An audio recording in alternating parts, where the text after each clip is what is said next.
আসসালামু আলাইকুম ওয়া রাহমাতুল্লাহি ওয়া বারাকাতুহু। প্রিয় দর্শক, কেমন আছেন? আশা করি ভালো আছেন। আমিও আপনাদের দিয়ে অনেক ভালো আছি। তো প্রিয় দর্শক, আজকে যে বিষয়টা নিয়ে আলোচনা করব, একজন প্রশ্ন করেছেন, স্বামীর অনুমতি ছাড়া হজ্জে গেলে তার বিধান কি?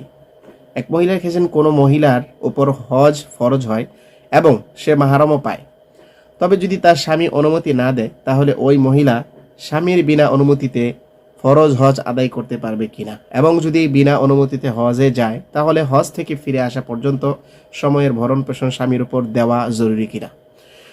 সম্মানিত প্রিয় দর্শক, আসলে যদি কোনো মহিলার উপর হজ ফরজ হয় এবং সে যদি মাহরাম পেয়ে যায়, তাহলে সেক্ষেত্রে সে স্বামীর অনুমতি ছাড়া হজ করতে পারবে। আর এই ক্ষেত্রে যদি সে হজে চলে যায়, তাহলে এই যে কয়দিন সে হজে চলে যাইবে, যে কয়দিন সে হজে চলে গেল, সে কয়দিন স্বামীর উপর তার ভরণ পোষণ দেওয়া স্বামীর উপর এগুলো জরুরি নয়। তো আশা করি উত্তরটা পেয়েছেন। ভালো লাগলে আমাদের চ্যানেলটাকে সাবস্ক্রাইব করে আমাদের সঙ্গে থাকবেন। আল্লাহ হাফেজ।